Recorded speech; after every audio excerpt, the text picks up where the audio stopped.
परीक्षित, जिस समय भगवान श्री कृष्ण ब्रज में प्रवेश कर रहे थे, आनंद उत्सव की धूम मची हुई थी, तो कंस ने एक बड़े महान बलशाली राक्षस को भेजा, असुर को, जिसका नाम अरिष्टासुर था। वो दैत्य भयंकर बलशाली बैल का रूप धारण करके आया।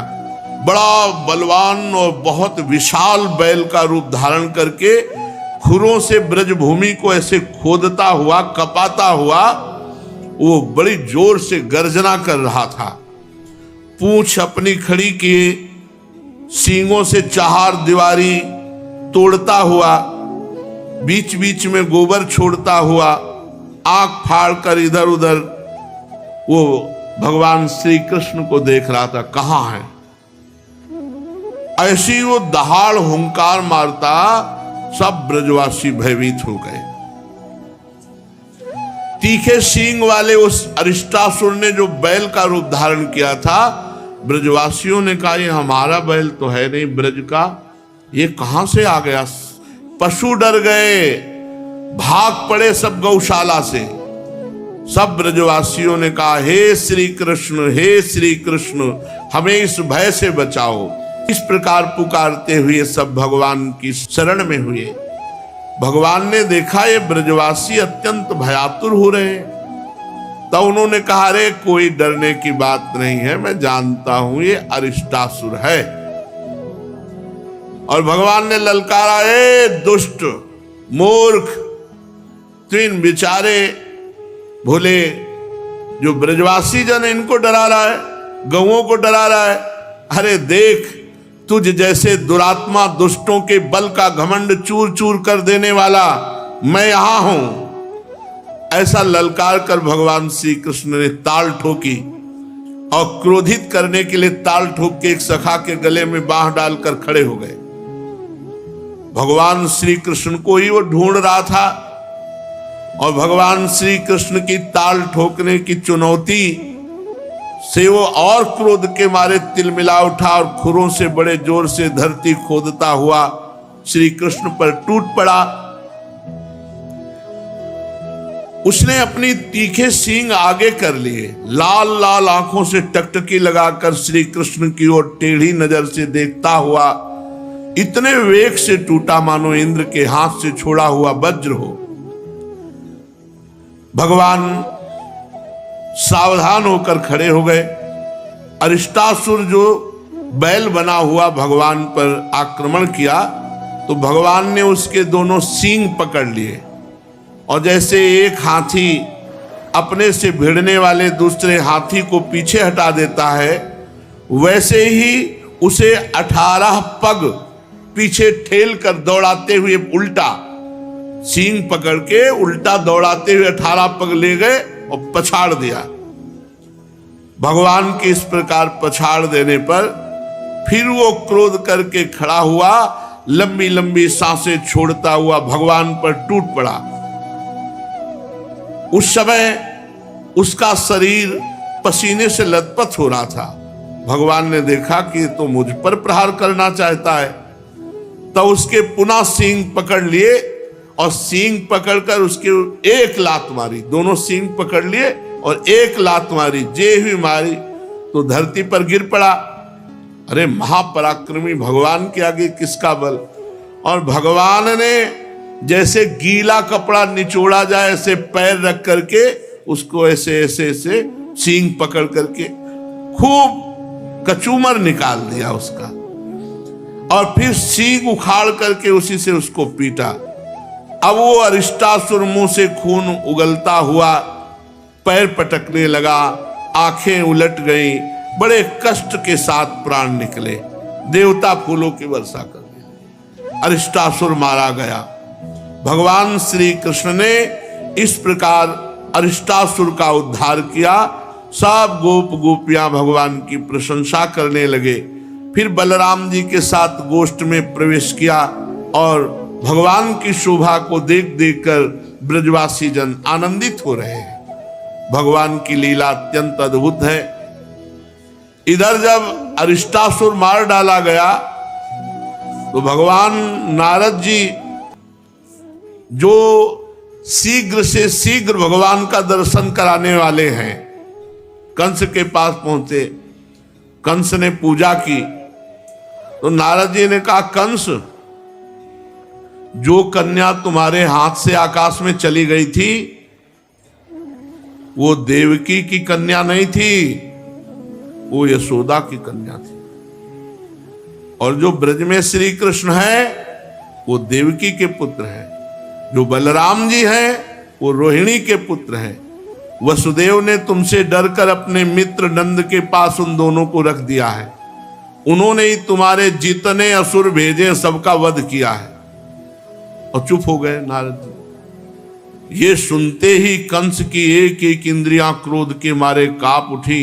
उसने वसुदेव जी को मार डालने के लिए तुरंत तीखी तलवार उठा ली। नारद जी ने रोका, गलत कर रहे हो, वसुदेव जी को अभी मारना ठीक नहीं है, क्योंकि मृत्यु तो श्री कृष्ण के हाथ से है। तो उसने कहा, इन्होंने हमारे साथ छल किया। सुनो, एक साथ मारना, पहले वसुदेव देवकी के सामने श्री कृष्ण को मारना, फिर वसुदेव देवकी को मारना। हाँ, ये बात तो तभी इनको पता चलेगा कि तुमसे छल करने का क्या फल होता है। तो हथकड़ी बेड़ियों से जकड़ करके कैद खाने में देवकी वसुदेव को रख दिया कि जब इनका पुत्र मारा जाएगा तब इनको दुखी देखकर फिर इनको मारेंगे। और फिर कहा कि तुम कृष्ण और बलराम को यहां मथुरा बुलाओ और यही मार डालो। नारद जी, कंस भगवान से मिलाने का काम नारद जी करते हैं। अब नारद जी ऐसा कह के चले गए। कंस बड़ा उदास। इतने में ही केशी नाम का एक असुर आया और उसने कहा, आप उदास क्यों, एक बार हमको अवसर दीजिए। तो कहा, ठीक है, तुम बलराम और श्री कृष्ण को दोनों को मार डालो। केशी बहुत बलवान था। कंस ने मुष्टिक, चाणूर, सल, तोशल आदि पहलवानों को बुलाया, मंत्रियों को बुलाया, महावतों को बुलाया और कहा, वीरवर, चाणूर, मुष्टिक, तुम लोग ध्यानपूर्वक मेरी बात सुनो। वसुदेव के दो पुत्र बलराम और श्री कृष्ण नंद के ब्रज में रहते हैं। आकाशवाणी ने बताया है कि वही हमारी मृत्यु है, अतः हम उनको उत्सव के बहाने यहां बुलाएंगे और जब आ जाए तो तुम लोग कुश्ती लड़ने के बहाने उनको मार डालना। चाणूर, मुष्टिक आदि से कहा कि कुश्ती के बहाने उन्हें मार डालना। मंत्र सजाओ, अखाड़ों को गोल गोल सजा दो, पूरी प्रजा बैठकर देखे कि कैसे तुम श्री कृष्ण को पछाड़ पछाड़ कर मारते हो। ए महावत, तुम बड़े चतुर हो, देखो भाई, दंगल के घेरे के फाटक पर कोयलिया पीड़ हाथी को रखना है। 60,000 हाथियों का बल रखता था कोयलिया पीड़ हाथी। जब मेरे शत्रु श्री कृष्ण बलराम आवे तो आए महावत, हाथी के द्वारा तुम उन्हें मरवा डालना और इसी चतुर्दशी को विधि पूर्वक धनुष यज्ञ प्रारंभ कर दो। कंस तो केवल स्वार्थ साधना का सिद्धांत जानता था, इसलिए उसने मंत्री, पहलवान, महावत को इस प्रकार आज्ञा देकर श्रेष्ठ यदुवंशी अक्रूर जी को बुलाया और उनका हाथ अपने हाथ में लेकर बोला, अक्रूर जी, आप तो बड़े उदार हैं, भूमिका बन रही महाराज की ब्रज से बाहर जाने की, जो बाहर से आए थे। अक्रूर जी, आप तो बड़े उदार हैं, सब तरह से मेरे आदरणीय हैं, आज मेरा एक काम कर दीजिए। भोजवंशी और वृषणवंशी यादवों में आपसे बढ़कर मेरी भलाई करने वाला दूसरा कोई नहीं है। यह काम केवल आप ही कर सकते हैं। आप मेरे मित्र भी हैं और मैंने इस काम के लिए आपका आश्रय लिया है। ठीक वैसे ही जैसे इंद्र समर्थ होने पर भी भगवान विष्णु का आश्रय लेकर अपना स्वार्थ साधते हैं। अक्रूर जी, आप नंद राय के ब्रज में जाइए, वहां वसुदेव जी के 2 पुत्र हैं, उन्हें इसी रथ पर चढ़ाकर यहां ले आइए, बस आप इतना कर दीजिए, देरी नहीं होनी चाहिए इस काम में। सुनते हैं विष्णु के भरोसे जीने वाले देवताओं ने उन दोनों लड़कों को मेरी मृत्यु का कारण बताया है। अभी लड़के ही समझ में आ रहे, पूतना अगासुर बकासुर न जाने कितनों को निपटा दिया, अभी इसकी बुद्धि में बालक ही नजर आ रहे।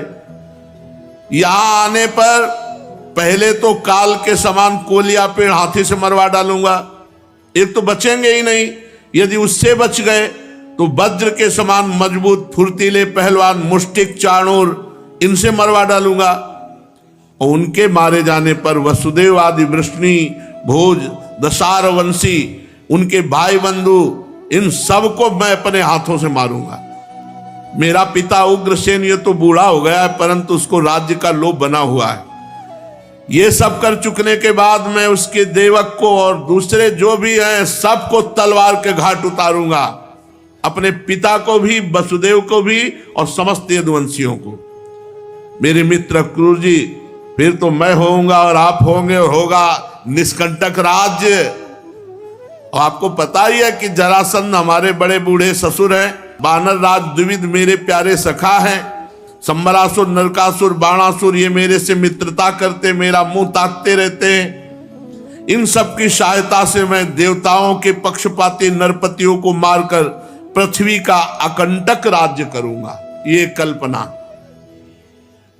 और देखो हमारी गुप्त बातें हैं, हमने बता दिया, और ये बातें किसी को बताना नहीं। और आप ब्रज में जाओ, जल्दी से बलराम और श्री कृष्ण को वहां ले आओ। अरे अभी वो बच्चे हैं, उनको मार डालने में क्या लगता है, केवल इतनी बात कहिएगा कि धनुष यज्ञ हो रही मथुरा में, उसका दर्शन करने के लिए, मथुरा की शोभा देखने के लिए आप चलो और आप उनको लिवा लाओ। अक्रूर जी ने कहा, महाराज आप अपनी मृत्यु, अपना अरिष्ट दूर करना चाहते हैं, इसलिए आपका ऐसा सोचना ठीक है। मनुष्य को चाहिए कि सफलता हो या असफलता, दोनों के प्रति समभाव रखकर अपना काम करता जाए। फल तो प्रयत्न से नहीं, दैवी प्रेरणा से मिलता है। मनुष्य बड़े बड़े मनोरथों के पुल बांधता रहता, परंतु वह यह नहीं जानता कि दैव ने, प्रारब्ध ने इसे पहले से ही नष्ट कर रखा है। यही कारण है कि कभी प्रारब्ध के अनुकूल होने पर प्रयत्न सफल हो जाता है तो हर्ष से फूल उठता है, कभी प्रतिकूल होने पर विफल हो जाता है तो शोकग्रस्त होता है, पर फिर भी मैं आपकी आज्ञा का पालन करूंगा। कंस ने मंत्रियों और अक्रूर जी को इस प्रकार आज्ञा देकर सबको विदा किया। तदनंतर वो अपने महल में चला गया और अक्रूर जी अपने घर लौट आए। केशिश नामक दैत्य को भेजा कि जाओ श्री कृष्ण बलराम को मार दो।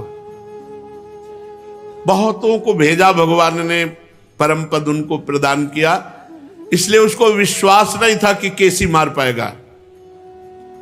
तुरंत अक्रूर जी को बुलाया और हाथ पे हाथ रख के कहा, अक्रूर जी आप हमारे आत्मीय हैं, परम मित्र हैं, तुम किसी भी बहाने से, कि मथुरा का बहुत श्रृंगार किया गया है और सुंदर धनुष यज्ञ है, बहुत सुंदर सुंदर देखने योग्य है, आप उनको फुसला कर ले आओ श्री कृष्ण बलराम को। और मारने के लिए कोलिया पेड़ हाथी प्रथम द्वार पर, फिर अखाड़ा खुदवा रखा था, मुष्टिक चाणूर आदि को आदेश दे दिया, आते ही उनको मार डालना। हर समय श्री कृष्ण चिंतन उसका होता था भय से, इतना भयभीत हो गया था कि हर समय कृष्णाकार वृत्ति उसकी रहती। धन्य है ऐसा भय भी, बलिहारी ऐसे भय की जो भगवत चिंतन में लगा दे। तो कंस का भेजा हुआ केशी नामक दैत्य आया, उसने घोड़े का रूप, जो केशी घाट अपने वृंदावन में है वहीं उसका उद्धार हुआ, घोड़े का रूप रख करके दौड़ता हुआ आया। वो अपनी टापों से ब्रजभूमि को खोदता रहा था, बड़ा विशाल काय था, गर्दन जब ऐसे घुमाता बाल छितराते तो बड़ा भयावह दिखाई देता। हिनहिनाहट से पूरा ब्रज कांप गया, बड़ी बड़ी आंखें, मुंह क्या था मानो किसी वृक्ष का बड़ा भारी खोड़र हो, उसे देखने से ही डर लग रहा था। बड़ी मोटी गर्दन, शरीर विशाल, काली काली बादल की घटा सी, उसमें जो बाल गर्दन में थे, उसकी नियत में श्री कृष्ण को मारने का पाप था। मैं श्री कृष्ण को मारूंगा। वो ऐसा करना चाहता था कि जिससे उसके स्वामी कंस प्रसन्न हो जाए। मानो भूकंप आ गया हो, ऐसे वेग से वो ब्रज में आया। भगवान श्री कृष्ण ने उसकी हिनहिनाहट सुनी और देखा हमारे ब्रजवासी जन भयभीत हो रहे हैं। वो ऐसे पूंछ घुमा रहा था मानो बादलों को तितर बितर कर रहा हो, और वो श्री कृष्ण को खोज रहा था। भगवान समझ गए केशी नामक दैत्य है, कंस के द्वारा भेजा गया है। भगवान स्वयं उसके सामने आ गए, सिंह के समान गरज कर ललकारा। भगवान श्री कृष्ण को सामने देख करके वो और अपना बल प्रदर्शन किया, क्योंकि इन्हीं की खोज कर रहा था। भगवान की ओर मुख फैला करके दौड़ा, मानो भगवान को खा जाएगा। सचमुच परीक्षित, केशी का वेग बड़ा प्रचंड था। उस पर विजय पाना तो कठिन था ही, वो इतना फुर्तीला था कि उसे पकड़ लेना आसान नहीं था। वो दौड़ कर गया और भगवान की छाती में दुलत्ती मारी। भगवान ने कला कौशल के आचार्य हैं, अपने आप को बचा लिया। भला इंद्रियातीत भगवान को एक ऐसी कैसे मार सकता है। भगवान ने अपने दोनों हाथों से उसके दोनों पैर पकड़ लिए, जैसे गरुण भगवान सांप को पकड़ लेते हैं, और क्रोध से उसे घुमाकर अपमान के साथ 400 हाथ की दूरी पर फेंक दिया और कमर में हाथ रखकर प्रभु खड़े हो गए। 400 हाथ दूर जाने पर तो बेहोश हो गया। थोड़ी देर में जब होश आया तो फिर उठ खड़ा हुआ। इसके बाद वो क्रोध से तिलमिलाकर मुंह फाड़कर बड़े वेग से भगवान की ओर झपटा। उसको दौड़ते देखकर भगवान मुस्कुराने लगे। मुंह फाड़कर जब नजदीक आया तो बायां हाथ उसके मुंह में डाल दिया, जैसे सर्प बिना किसी आशंका के बिल में घुस जाता है, ऐसे भगवान उसके मुख में हाथ डाल दिया। वैसे तो भगवान का अत्यंत कोमल कर कमल है, पर उसको केसी को लगा मानो तपाया हुआ लोहा भर दिया गया हो। उसको स्पर्श ऐसा लगा, बाहुश्च तद्देह गतो। जब भगवान उसके मुख में बाहु पधराए, उसको ऐसा लगा जैसे तपाया हुआ लोहा डाल दिया गया हो। उसके सारे दांत टूटकर गिर गए। भगवान श्री कृष्ण का भुजदंड मुख में बढ़ने लगा। अब अचिंत शक्ति भगवान श्री कृष्ण का हाथ इतना बड़ा कि बिल्कुल फिट हो गया। सांस आने जाने का रास्ता ही नहीं रहा। अब वो तो दम घुटने लगी, गिर पड़ा, पैर पीटने लगा, शरीर पसीने से लथपथ हो गया, आंखों की पुतली उलट गई। मलमूत्र का त्याग करते हुए थोड़ी देर में ही उसके प्राण पखेरु निकल गए। निष्प्राण शरीर फूला हुआ होने के कारण वो ककड़ी की तरह फट गया। महाबाहु भगवान श्री कृष्ण ने उनके शरीर से अपनी भुजा खींच ली, और भगवान को कोई बल थोड़ी लगाना पड़ा। महाबल भगवान है, बल के समुद्र है। बिना प्रयत्न के केसी दैत्य का भगवान ने उद्धार कर दिया। देवताओं को बड़ा आश्चर्य हुआ। वो भगवान पर फूलों की वर्षा करके स्तुति करने लगे।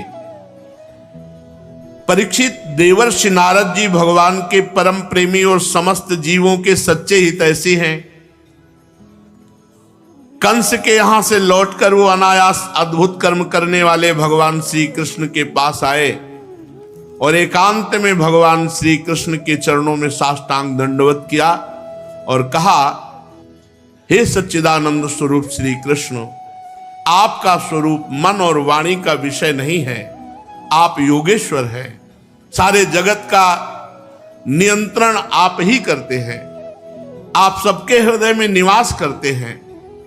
आप सबके स्वामी हैं और भक्तों को बहुत प्यार करते हैं।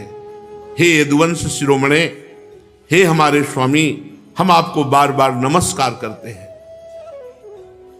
जैसे एक ही अग्नि सभी लकड़ियों में व्याप्त रहती है, वैसे एक आप श्री कृष्ण समस्त प्राणियों में विराजमान हैं, पर आप अपने स्वरूप को छिपाए रखते हैं माया के द्वारा, क्योंकि आप पंचकोश रूपी गुफाओं के भीतर रहते हैं।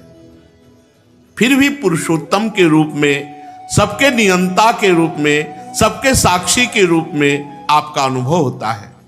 प्रभु, आप सबके अधिष्ठान और स्वयं अधिष्ठान रहित हैं।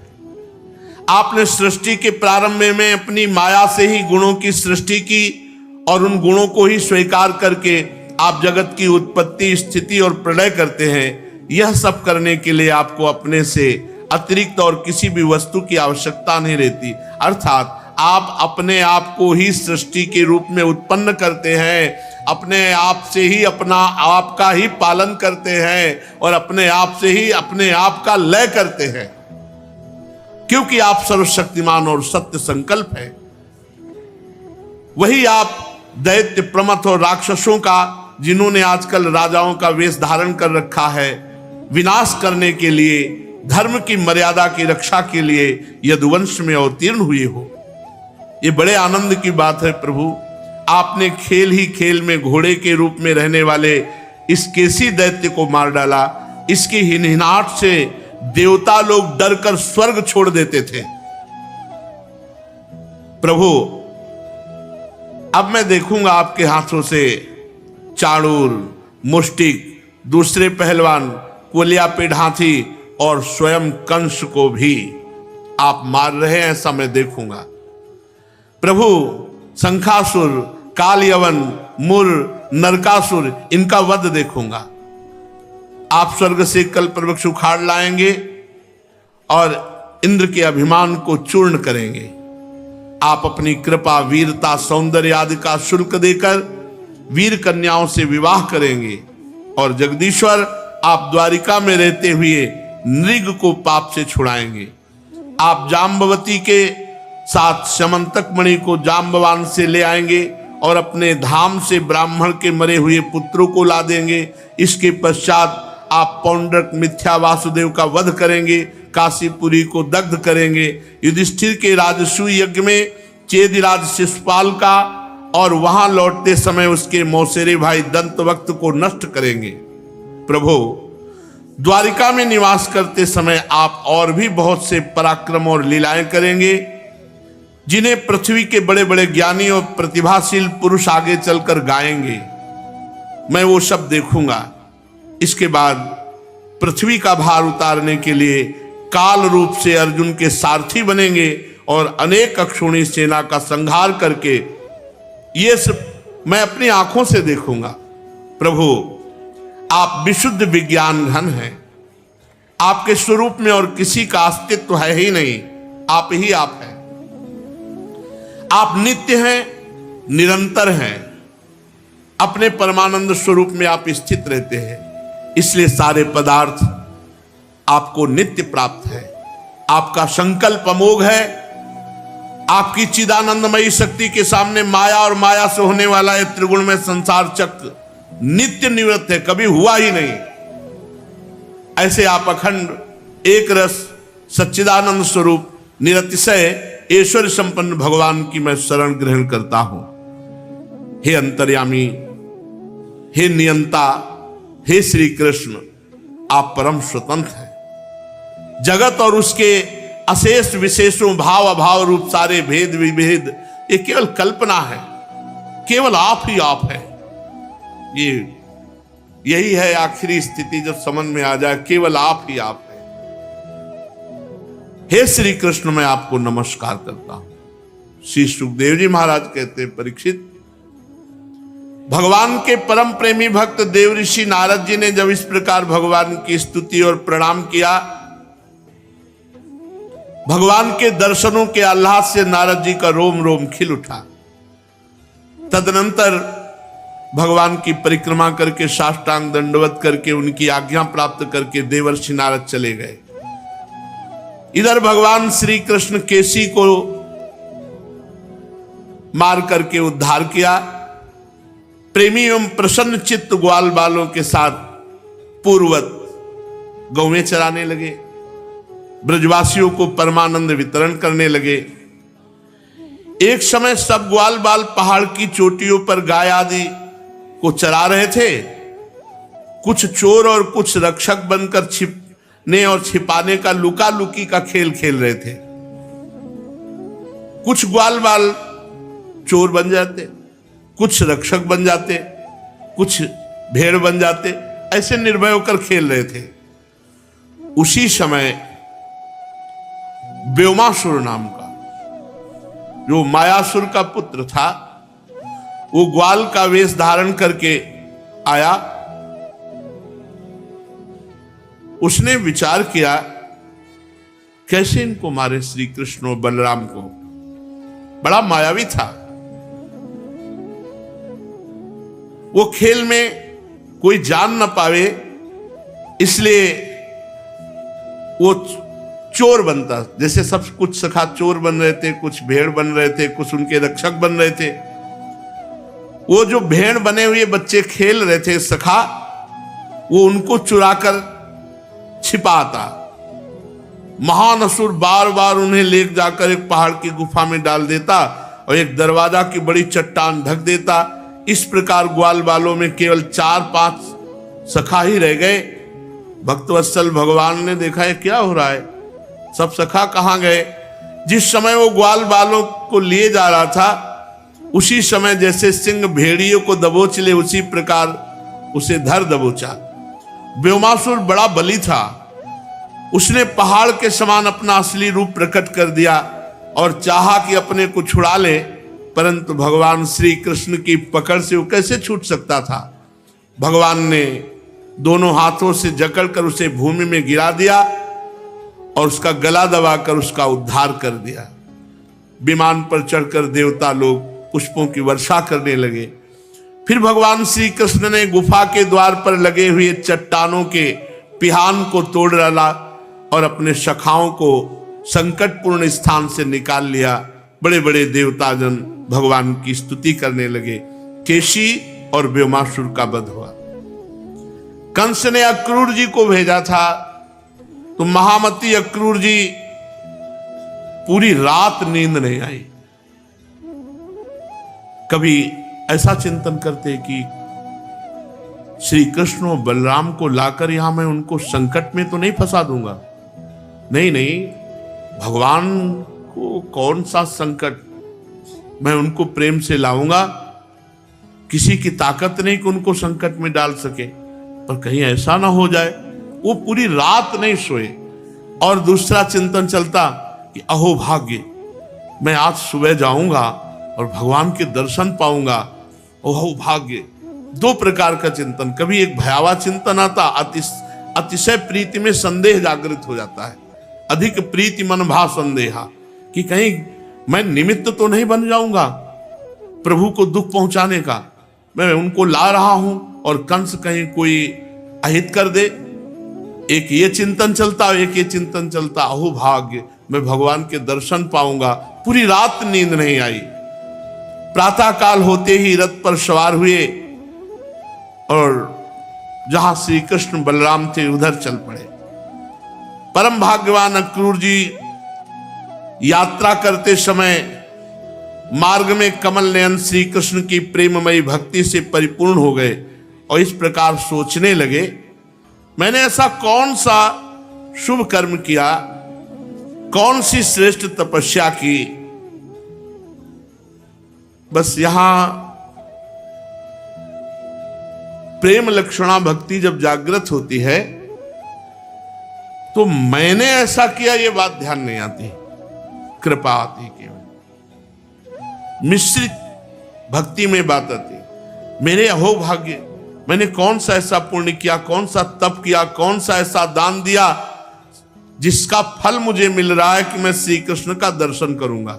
और जबकि तपस्या, दान, शुभ कर्म का ये फल नहीं है, ये केवल कृपा का फल है। भगवत दर्शन भगवत कृपा से होते हैं।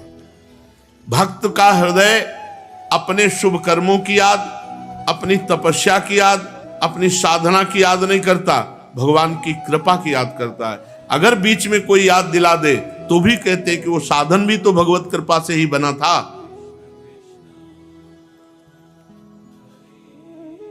फिर एकदम भाव बदला, कृपा ने क्षेत्र बदला चिंतन का। मैं तो बड़ा विषयी हूं, अब आया सही चिंतन। अपने शुभ कर्मों का चिंतन होना, तपस्या का चिंतन होना, ये प्रेम में बाधा है।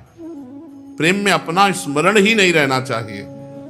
अपने साधन का स्मरण तो बहुत दूर की बात, अपना स्मरण नहीं रहना चाहिए। इसीलिए प्रेम रस में प्रवेश पाने के लिए कहा सर्वेषु साधन वरेषु चिरम निराशा। ये भी बाधा पहुंचा देता है साधना का अहम। अब देखो बदला, मैं बड़ा विषयी हूं। ऐसी स्थिति में बड़े बड़े सात्विक महापुरुष जिनके गुणों का ही केवल गान करते हैं, दर्शन पाना बड़ा कठिन है। उन श्री कृष्ण का दर्शन मेरे लिए बहुत दुर्लभ था, बहुत दुर्लभ। ये सुलभ कैसे हो गया? इसका मतलब भगवान की मुझ अधम पर कृपा। ये बात आ गई अब सही, तभी प्रेम का रसास्वादन होगा। ओहो, ये तो कृपा हो गई श्री कृष्ण की। ये सही चिंतन चल रहा। मैवम ममाधमस्यापि स्यादेवाच्युत दर्शनम। मुझ अधमा अधम को भगवान का दर्शन। पहला चिंतन क्या हुआ? कौन सा तप किया, कौन सा पुण्य किया, कौन सा दान किया, कौन सी साधना की जिसके फल में श्री कृष्ण। नहीं, तुरंत बदला चिंतन। और मैं अधम, मैं विषयी, भला मुझको श्री कृष्ण का दर्शन। ये तो कृपा है। जैसे नदी में बहते हुए तिनके कभी कभी लहरों के द्वारा किनारे लग जाते हैं, तिनके का कोई बल नहीं कि वो तैर कर किनारे आया है। ऐसे ही भगवान की कृपा प्रवाह में इस संसार से अलग होकर आज मैं भगवत साक्षात्कार करूंगा अवश्य ही। ममाद्या मंगलम नष्टम फलवाश्चैव में भवः। आज मेरे सारे अमंगल नष्ट हो गए, क्योंकि आज मैं भगवान के धाम जा रहा हूं, भगवान के दर्शन करूंगा। आज मेरा जन्म सफल हो गया। फलवाश्चैव में भवः, संसार में आना मेरा सफल हो गया। यही है संसार में आने का फल, भगवत साक्षात्कार। क्योंकि आज मैं भगवान के चरण कमलों में साक्षात नमस्कार करूंगा। यन नमस्ते भगवतो योगी ध्येयांग ही पंकजम। ओहो, पहले तो मैं सोच रहा था कि कंस ने मुझे छल पूर्वक भेजा है, पर आज मुझे लग रहा है कि कंस ने मेरे ऊपर कृपा की है। कंस के भेजने से ही तो मैं परब्रह्म परमात्म तत्व स्वरूप भगवान श्री कृष्ण के चरण कमलों का दर्शन पाऊंगा। जिनके नखमंडल की कांति का ध्यान करके पहले युगों के ऋषि महर्षि इस अज्ञान रूप अपार अंधकार राशि को पार कर चुके, वही भगवान अवतार ग्रहण किए हुए हैं कृष्ण रूप में। आज मैं उनका दर्शन पाऊंगा। भगवान ब्रह्मा, भगवान शंकर, इंद्र आदि बड़े बड़े देवता जिनकी उपासना करते हैं, स्वयं भगवती ये लक्ष्मी जी एक क्षण के लिए जिनकी सेवा नहीं छोड़ती, प्रेमी भक्तों के साथ बड़े बड़े ज्ञानी भी जिनकी आराधना में संलग्न रहते हैं, वही भगवान गौचारण करते हैं, ग्वाल बालों के साथ वन वन में फिरते हैं। वे ही सुर मुनि वंदित श्री चरण गोपियों के वक्षा स्थल पर लगी हुई केसर से रंग जाते हैं, चिन्हित हो जाते हैं। बड़ी कृपा में आज उनका दर्शन करूंगा। अक्रूर जी का चिंतन चल रहा है और रथ चल रहा है वृंदावन की तरफ। मरकतमणि के समान सुस्निग्ध कांतिमान, ओहो, उनके कितने कोमल कपोल हैं। चिंतन, धन्य है, धन्य है जिनका चिंतन हो रहा है भगवान का, धन्य जीवन है।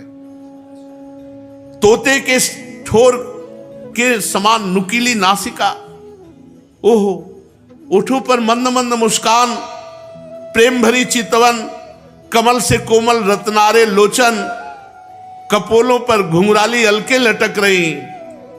ओह, मैं प्रेम और मुक्ति के परम दानी श्री मुकुंद भगवान श्री कृष्ण के मुख का दर्शन करूंगा। हाँ हाँ, आज अवश्य दर्शन होगा, क्योंकि हरिण मेरी दाईं ओर से निकल रहे। श्री भगवान पृथ्वी का भार उतारने के लिए स्वेच्छा से मनुष्य की सी लीला कर रहे हैं। वे संपूर्ण लावण्य के धाम है, सौंदर्य की मूर्तिमान निधि है। आज मुझे उन्हीं के दर्शन होंगे, अवश्य होंगे। आज मुझे सहज आंखों का फल मिल जाएगा। आंखों का फल क्या है? भगवत साक्षात्कार हो जाए। भगवान इस कार्य कारण जगत के दृष्टा मात्र है, और ऐसा होने पर भी दृष्टापन का अहंकार उन्हें छू तक नहीं गया। उनकी चिन्मयी शक्ति